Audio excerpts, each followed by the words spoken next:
તો મામલતદાર સાહેબ, તમે વાકેફ જ હશો અત્યારે જે ઘટના બની છે એનાથી. તમે તાલુકાના એક્ઝિક્યુટિવ મેજિસ્ટ્રેટ છો, એટલે કે લો એન્ડ ઓર્ડરની સંપૂર્ણ ઓથોરિટી તમારી પાસે છે.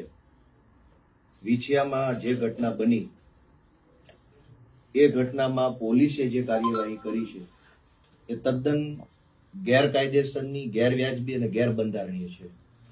અને આવી ગેરકાયદેસરની કાર્યવાહી કરી હોવા છતાંય એક્ઝિક્યુટિવ મેજિસ્ટ્રેટ એટલે કે મામલતદારે અત્યાર સુધી કોઈ કાર્યવાહી કરી નથી. એ ગંભીર ગુનો છે.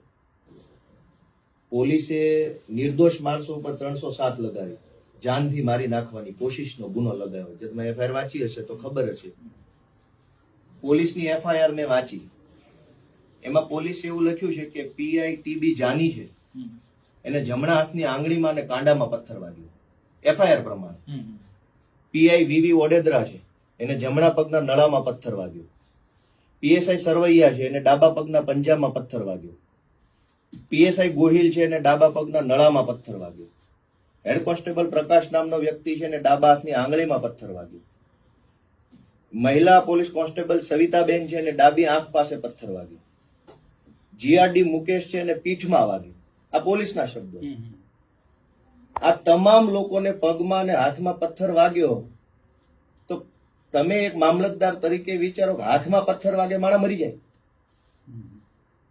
જાનથી મારવાની માટે ક્યાં મારવું પડે અને શું મારવું પડે? તો પોલીસને નથી ખબર કે આ ખોટું થઈ રહ્યું છે. કોઈને જાનથી મારવો ક્યાં મારવું પડે? પગમાં મારવું પડે, માથામાં મારવું પડે, અને પથ્થર મારવો પડે, ધોકો મારવો પડે. આટલી હદે રાજકારણ પ્રેરિત એફઆઈઆર કરી કે આ તમામ પોલીસ એફઆઈઆરમાં એને જ લખ્યું છે કે પગમાં વાગ્યું, હાથમાં વાગ્યું, પગમાં વાગ્યું, હાથમાં વાગ્યું, અને 308 લગાવી દીધી નિર્દોષ માણસો ઉપર. પગમાં પથ્થર વાગે માણસ કેવી રીતે મરે? જે ઘટનાથી માણસ મરવાની કોઈ સંભાવના નથી એ ઘટનાને 307નું સ્વરૂપ આપવું મામલતદાર જોઈ રહ્યા છે. તો કોની પાસે ન્યાય માંગવા જવાનું? આખી ઘટનામાં 307ની કલમ નિર્દોષ માણસો પર પોલીસે લગાવી છે. હું એક્ઝિક્યુટિવ મેજિસ્ટ્રેટ પાસે અપેક્ષા હું લેખિતમાં આપવાનો છું. તમે આની પર શું મોટો કોગ્નિઝન્સ લ્યો. તમારી પાસે મેજિસ્ટ્રેરિયલ પાવર છે એ તો કઈ ખાલી 151ની અરજીઓ પર સહી કરવાના જ છે કે 151 આવીને સહી કરી, આવીને સહી કરી, બીજું શું કરશે મેજિસ્ટ્રેટ? અહીંયા પોલીસે ગેરકાયદેસરનો લાઠીચાર્જ કર્યો. આપના ધ્યાનમાં સાહેબ, લાઠીચાર્જ કરતા પહેલા એક્ઝિક્યુટિવ મેજિસ્ટ્રેટની પરમિશન લેવી પડે એવું તમારા નોલેજમાં છે? આ ઘટનામાં પોલીસે પરમિશન લીધી છે તમારી? ઓરેલી પરમિશન તમારા એક્ઝિક્યુટિવ મેજિસ્ટ્રેટ હાજર જ હતા, ડેપ્યુટ કરેલા જ હતા. એફઆઈઆરમાં તો ઉલ્લેખ નથી કે પરમિશન થી લાઠી. જ્યારે કોઈ ઘટના, કાયદાની વાત કરું છું, કે કોઈ ટોળું વિખેરાઈ જવાની સૂચના આપવા પછી પણ ન વિખેરાય અને પોલીસને બળ પ્રયોગ કરવાની જરૂર પડે ત્યારે એક્ઝિક્યુટિવ મેજિસ્ટ્રેટની પરવાનગીથી બળ પ્રયોગ કરવો. લાઠીચાર્જ કર્યો, ગાડીઓ તોડી નાખી, તમારી પરમિશનનો એફઆઈઆરમાં ઉલ્લેખ નથી. પોલીસ તો રાજકીય હાથો બને છે. કાલે તમારા હાઈકોર્ટમાં જવાબ આપવો પડશે. આ અમરેલીની ઘટના બની, 3 નિર્દોષ નાના પોલીસ વાળાને સૂળીએ ચડાવ્યા, મોટા માછલા બચાવી લીધા. કાલ તમે ડીએમ ના કહેવાથી, કોઈ સરકારના કહેવાથી તમે ખોટું કરશો તો આ કેટલું વ્યાજબી છે?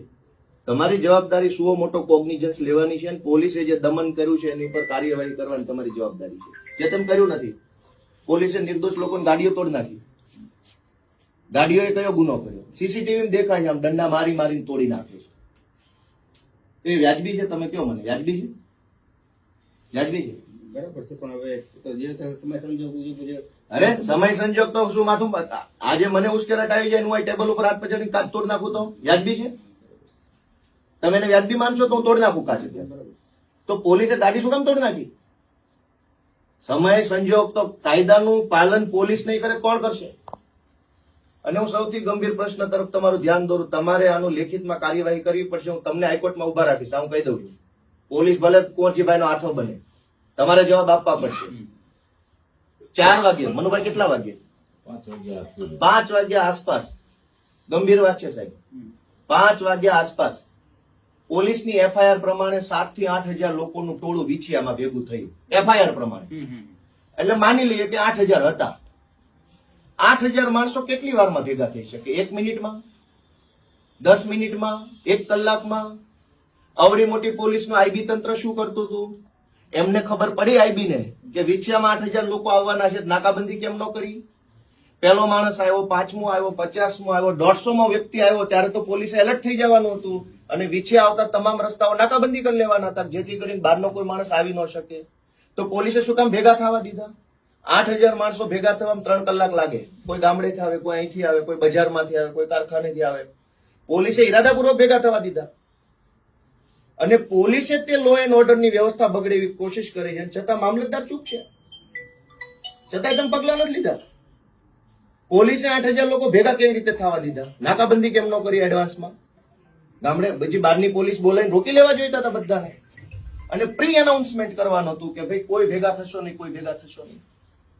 પોલીસની સ્પષ્ટ બેદરકારી અને ગુનાહિત પ્રવૃત્તિ હોવા છતાં એક્ઝિક્યુટિવ મેજિસ્ટ્રેટ છે એ ચૂપ બેઠા છે.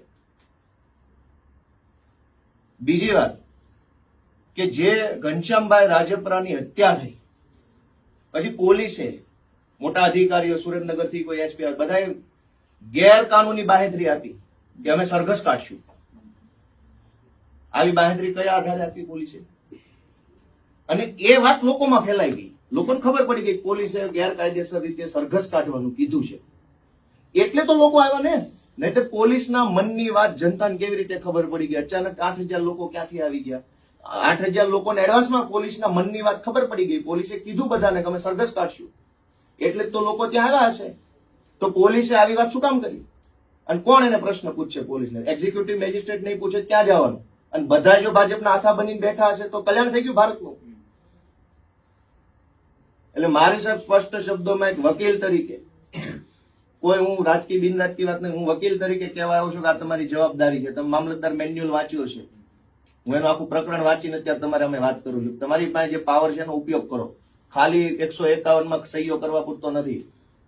પોલીસ આવા ખોટી રીતે ગાડીઓ તોડી નાખે, નિર્દોષ માણસોને એરેસ્ટ કરી લે, હજુ ગામડે ગામડે ફરીને એરેસ્ટ કરવાની કોશિશ કરે છે નિર્દોષ માણસો. તો ના કોણ પાડશે એને? તમે મને જવાબ આપો, કોણ ના પાડશે? એના માટે ડીએસપી સાહેબને, કલેક્ટર, જિલ્લા મેજિસ્ટ્રેટ સાહેબને બધાની મીટિંગ થઈ ગઈ છે અહીંયા. એ રીતે સાહેબે એમને સૂચના આપી છે કે ખોટી રીતે હજુ ગામડામાં જાય છે, જે બેસણામાં આવે છે એને પોલીસ એરેસ્ટ કરે છે. તો મરી જાય કોઈ માણસ, બેસણામ સાહેબ નહીં આવવાનું.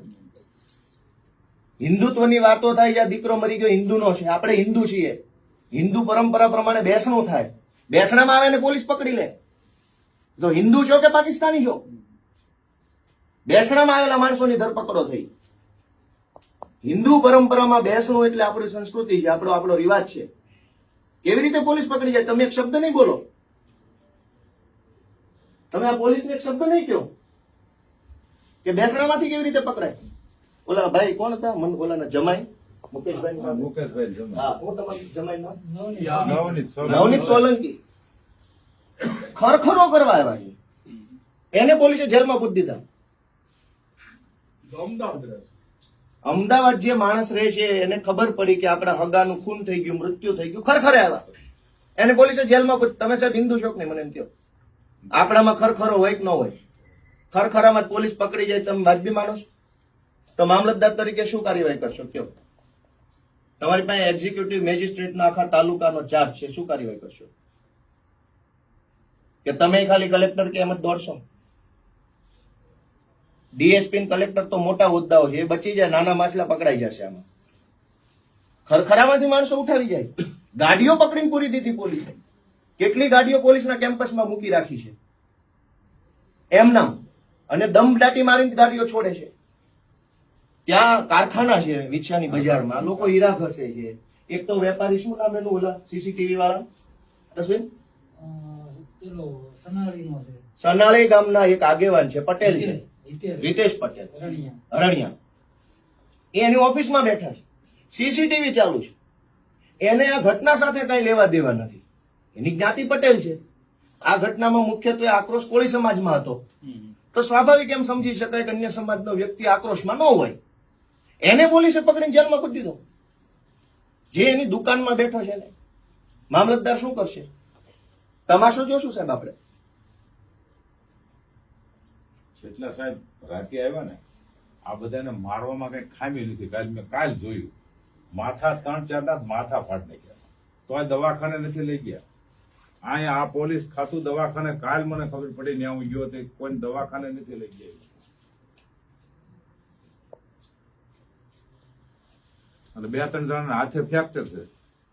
ઉલટાની 300 હાથ આની ઉપર આ ભાઈનો દીકરો તો 10-10:30 લઈ ગયા હતા. પથ્થર મારો તો 5 વાગે ગયો. બધાને પછી જ લઈ ગયા. એ કોરો કાગળ લાવો તો હું સાહેબ તમને આરટીઆઈ આપું છું કે તમે ક્યારે પરમિશન આપી એનો મને આઉટવર્ડ નંબર, આઉટવર્ડનું પાનું અને લેખિત પરમિશનની વિગત આપજો. હું હાઈકોર્ટમાં તમને ઉભા રાખીશ. આ હું તમને કહેતો જ આવું છું. પોલીસને જેનો હાથો બનવો એ બને, એ અમે રાજકીય રીતે જોઈ લઈશું. વગર પરમિશને લાઠીચાર્જ કેવી રીતે થયો? તમારો આઉટવર્ડ નંબર, પોલીસનો ઇનવર્ડ નંબર, વાયરલેસ કોમ્યુનિકેશનની ડિટેલ હું તો માંગુ છું. તમારે મને દેવાની છે ને મારા નામ જોગ માંગુ છું. આટલી હદે ગરીબ માણસો પર અન્યાય કરવાનો? આપણે એટલા માટે ખુરશીમાં બેઠા છીએ? આપણે જ ન ભણ્યા હોત ને નાના માણસ હોત, આપણા મા બાપ મજૂરી કરતા હોત, 2 ધોકા મારે તો કેવું લાગે? આપણને આપણે ભણેલા છીએ, આપણી પાસે અપેક્ષા છે સમાજને, દેશને, લોકતંત્રને. આપણે કંઈક સારું કામ કરશું, આપણી પાસે અપેક્ષા છે. આપણે ન ભણ્યા તો કોની પાસે અપેક્ષા રાખે? તો મામલતદાર પાસે અપેક્ષા છે કે સમાજનું સાંભળશે. તમે તો કોઈ સુવો મોટો કોગ્નિઝન્સ નથી લીધું. સાહેબ લેન્ડ ગ્રેબિંગ કરી છે તો લેન્ડ ગ્રેબિંગ તો સરકારની જમીન ખુલ્લી કરો, હા. સરકારનું સારું કરવા માટે કરી છે. હવે એ ખોરિયાળી ગામમાં સરકારી પ્લોટો ઉપર બધાએ મકાન બનાવ્યા. ત્યાંથી આ મુદ્દો સાહેબ આવ્યો. તમે મામલતદાર છો એટલે ગામમાં તમામ સરકારી જમીનોના મહેસૂલી અધિકારી છો. તમારે લેન્ડ ગ્રેબિંગની ફરિયાદ આપવી જોઈએ. સુવો મોટો સામે ચાલીને સરકાર તરફે ફરિયાદી બનવું જોઈએ. બદલે ઘનશ્યામભાઈ આવું સારું કામ કર્યું, એનું ખૂન થઈ ગયું. અને હવે પાછા કલેક્ટરના માણસો, પોલીસના માણસો દમદાટી મારે છે ઘનશ્યામભાઈ મરી ગયા એટલે લેન્ડ ગ્રેબિંગની કાર્યવાહી નહીં થાય. સરકારી જમીનના સંરક્ષક તમે છો, તમારે ફરિયાદ આપવી પડે લેન્ડ ગ્રેબિંગની. થોરિયાળીમાં જમીન ખાલી કરવાની કેમ જેસીબી લઈને નથી જતા? તો લેન્ડ ગ્રેબિંગ થયું છે, સરકારી જમીન છે, તમે મામલતદાર છો, મહેસૂલી અધિકારી, તમારી ફરજ છે. ઘનશ્યામભાઈ તો હાલો હવે આ દુનિયામાં નથી, તમે તો છો ને. તો લેન્ડ ગ્રેબિંગની કાર્યવાહી રિપોર્ટ કોણ આપશે? મેં 4 દબાણ ખુલ્લા કરાવી નાખ્યા છે. હજી 6-8 દબાણ સાહેબ છે એમાં. એમની જે રજૂઆત હતી એમાં 4 સાંથણી વાળા હતા અને 2 ચાની ખેતી વાળા એવા હતા અને 2 રસ્તાની જમીનમાં દબાણ હતું. રસ્તાની જમીન વાળા ખુલ્લા કરી નાખ્યા, ચાની ખેતી વાળા ખુલ્લા કરી નાખ્યા અને સાંથણી વાળા છે એને આપણે નોટિસ આપી અને બોલાયા. તો એમને કીધું ભાઈ અમને આપણે એમાં અમારી સરકારી જમીનનો કબજો નીકળે છે, અમે ખુલ્લી કરવા તૈયાર છીએ. ગોપાલભાઈ, જયારે આ લેન્ડ ગ્રેબિંગ પેલા તો ઘનશ્યામભાઈ ઉપર થઈ હતી.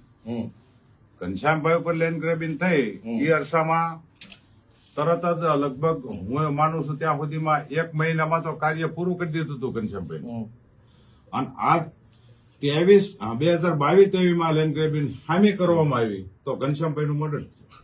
તો આના જવાબદાર કોણ? સરકારી માણસો.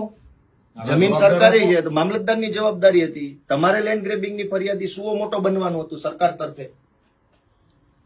ટીડીઓ, તલાટીઓ, મામલતદારો તમાશો જુએ. એક જાગૃત માણસ અરજી કરે તો એને મારી નાખવામાં આવે. તો આ ગુજરાત છે, બિહાર છે. અને આપણે બિહાર બનાવવું છે. મામલતદારો બધા એટલા માટે રાખ્યા છે કે ગુજરાત બિહાર બની જાય. 27 કલાક તો સાહેબ ફરિયાદ નથી લેવાની. 27 કલાક તો ફરિયાદ નહીં, કોઈ વસ્તુ નહીં. અને ઉલટાનું ઉપર નાખ્યું. આ વસ્તુ ભૂલી ગયા પણ આ બીજા આમાં કાંઈ આવી ગયા બધા. જે વસ્તુ છે હું તમને કહું, તોમતદાર જે હાજર કરવાના તોમતદાર કેટલી કલાકે તેને હાજર કર્યા.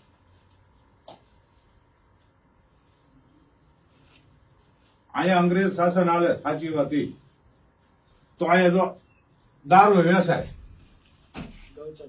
ગૌસરે દબેલા. અંગ્રેજો નહીં હોય, મુઘલો હશે. મુઘલ ઔરંગઝેબનું શાસન છે. ખનીજ ચોરી એટલી છે. તો તમે સાહેબ હવે આજની ઘટના સંદર્ભે બધાની સામૂહિક રજૂઆત છે. હું એક વકીલ તરીકે તમે મને બાહેધરી લેખિતમાં આપો એટલે હું લઈને જાઉં, લોકો સુધી વાત પહોંચાડું સાહેબે આ બાહેધરી આપી છે. અને હું તમને બાકીની અરજી આપું એનો તમારે લેખિત જવાબ કરવાનો છે. આ હું તમને આજે રજૂઆત કરી છે કે પોલીસે ઈરાદાપૂર્વક માણસો ભેગા થવા દીધા, પોલીસે નિર્દોષ માણસોને માર માર્યો છે, પોલીસે ગાડીઓ તોડી નાખી છે, પોલીસે ખોટા માણસોને જે લોકો નિર્દોષ છે એની એરેસ્ટ કરી છે, પોલીસે વગર પરમિશને ઓથોરાઇઝ પરમિશન વગર લાઠીચાર્જ કર્યો છે. જે કાંઈ પણ ખોટું થયું છે એ બધું મેં તમને રજૂઆત કરી. તમે એની મને લેખિતમાં મેજિસ્ટ્રેટ તરીકે બાંહેધરી આપો. તમારે જે રજૂઆત છે મને લેખિત આપી દો એટલે એ આ રે લેખિત રજૂઆત લ્યો, હાલ લ્યો, વાંચી લો. બાકીની હું આરટીઆઈ આપું છું અને એનું મને ઇન્વર્ટ કરજો. ભાઈ એક ઝેરોક્સ કાઢી દો, ત્યાં છે સ્ટાફ.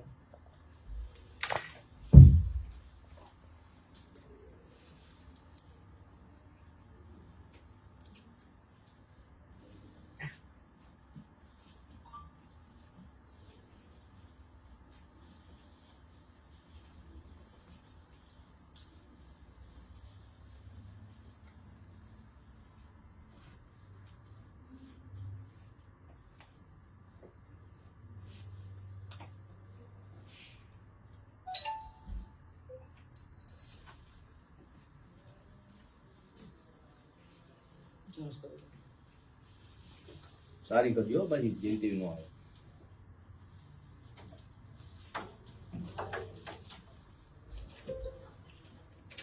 ડબલ 20 વાળી ટિકિટ કાઢો.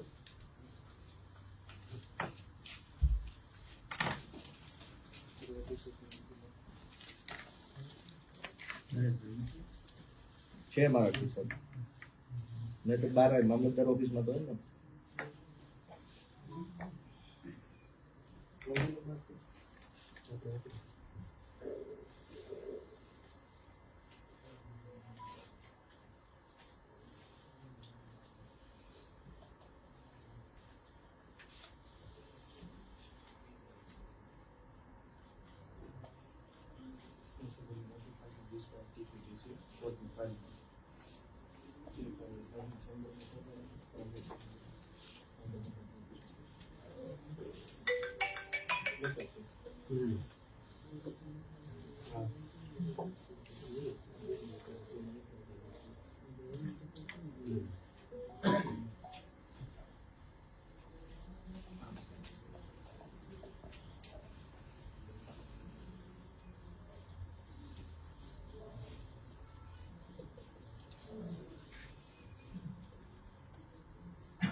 પોલીસે તમારી પાસે લેખિતમાં જે પરમિશન માંગી હોય એ રિપોર્ટની નકલ મને આપવાની.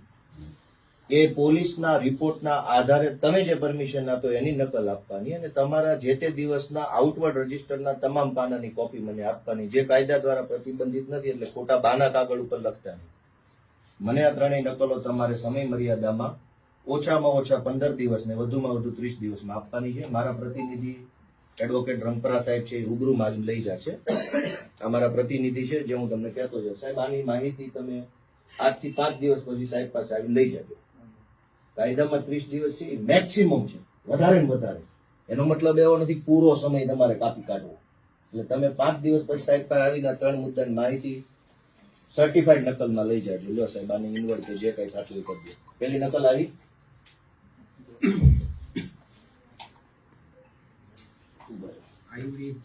ઈ નહીં, સાહેબની સહી વાળી ટિકિટ તમારી પાસે હશે. હા, હાલો મળી છે.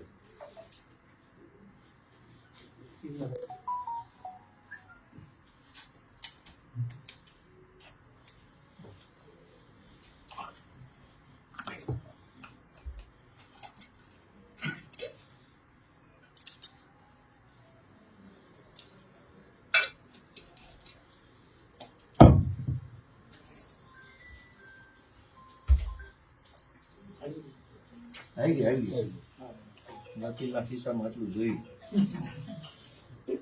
જે આ 20 રૂપિયાની ટિકિટ આવી ગઈ છે એટલે કોઈ વાંહેથી પછી ભાઈ આની એક નકલ ઝેરોક્સ કરાવજો, આની ચેક કરાવજો. તમારે સાહેબ પોલીસ જે નિર્દોષ લોકોને બાઇક માટે હેરાન કરે છે એને તમે કડક સૂચન આપો કે બાઇકના કારણો જેટલાની બાઇકો બચી છે. બીજું કે કારણ વગરના લોકોને ગોતી ગોતીને પકડવાની જે ખોટી કોશિશ થઈ રહી છે એને રોકવા માટેનો આદેશ આપો. જે લોકો હતા એ હતા કે નહોતા એ નહોતા. હવે ગામડે ગામડે ગાડીઓ ફેરવીને જે ઘરે જઈને પકડવાના એટલે કેવી રીતે? પોલીસ શું માયાવી છે? એને પાસે જાદુ છે ને ખબર પડી જાય છે કે આ રમેશભાઈ હતા ને નહોતા એમ? ગમે એને ઉઠાવી જવાના, ગમે એ ગામમાંથી ઉઠાવી જવાના. ગામ તો ના તો પાડો કે નહીં જાય પોલીસ. હવે જુલમ કરવામાં બાકી નથી રાખ્યું. હજુ તો એને શું લોહીના તરસ્યા થયા છે. એટલે પોલીસ ગાડીઓ છોડી દે બધાની, ગામડે ગામડે જઈને લોકોને ત્રાસ આપવાનું બંધ કરે. હિન્દુ પરંપરા પ્રમાણે બેસણું ચાલુ છે ત્યાં પોલીસ વાળા બેસાડી રાખ્યા છે, એ લઈ લેવા જોઈએ. લોકો ડરે છે બેસણામાં આવતા. તમે આદેશ આપો સાહેબ અને હું પાછો આવીશ હજુ અઠવાડિયા પછી. આની ઉપર સાહેબ તમે ઉઘરાણી લેજો સાહેબ. દાબુ સાહેબ હું આશા રાખું છું તમે મને કેટલી વારમાં લેખિત જવાબ આપશો હવે આ મુદ્દા ઉપર. ત્યાં સુધી હું બહાર રાહ જોઈશ. મોટરસાયકલના સાહેબ સોગંદનામા શીના દેવાના આવશે? કાંઈ નથી દેવાનું, ખોટી વાત છે. સોગંદનામા બધાના કરાવ્યા, ડરાવવાની વાત છે. ડરાવવાની કોઈ સોગંદનામું ન આપતા. આપણે જઈએ પોતાના સ્ટેમ્પ ઉપર કરાવ્યા તમે સાહેબ મને લેખિતમાં જે કઈ બાહેધરી આશ્વાસન જવાબ રજૂ કરવા માંગતા હોય આપો એટલે હું રાહ જોઉં છું. અમારી જે રજૂઆત છે અમે જિલ્લા મેજિસ્ટ્રેટ સાહેબને પહોંચાડી દઈશું. તાલુકા મેજિસ્ટ્રેટ તો તમે છો ને સાહેબ? નિર્ણય તમારે લેવાનો કે જિલ્લા મેજિસ્ટ્રેટ? મેજિસ્ટ્રેટના નિયંત્રણ આધીન છે. એક્ઝિક્યુટિવ મેજિસ્ટ્રેટ કઈ સ્વતંત્ર તો છે નહીં. જિલ્લા મેજિસ્ટ્રેટના નિયંત્રણ આધીન કામગીરી કરવાની છે. તમે જિલ્લા મેજિસ્ટ્રેટ સાહેબ સુધી તમારી કેટલા દિવસમાં આશ્વાસન જવાબ આપો છો? આજે જ અમે પહોંચાડી દઈશું. આજે જ પોલીસ કોઈને ગામડે ગામડે જઈને હેરાન ન કરે. લો એન્ડ ઓર્ડર માટે આ વસ્તુ જરૂરી છે. લોકો ઉશ્કેરાય છે, લોકો ડરે છે. હજુ લો એન્ડ ઓર્ડરની શાંતિ માટે તમારે પગલું લેવું પડે. ગામડે ગામડે જઈ લોકો ડરે છે, ઉશ્કેરાય છે, કઈક થશે જવાબદારી કોની? તો કોક તો ના પાડે કે આ રીતે નિર્દોષ છોકરાને હેરાન ન કરો. એટલે હું સાહેબ આશા રાખું છું કે સારો નિર્ણય લેશો. એક નાગરિક તરીકે કે માનવતા દ્રષ્ટિએ નિર્ણય લેશો એવી આશા રાખું છું. ખૂબ ખૂબ આભાર સાહેબ તમારો. Thank you.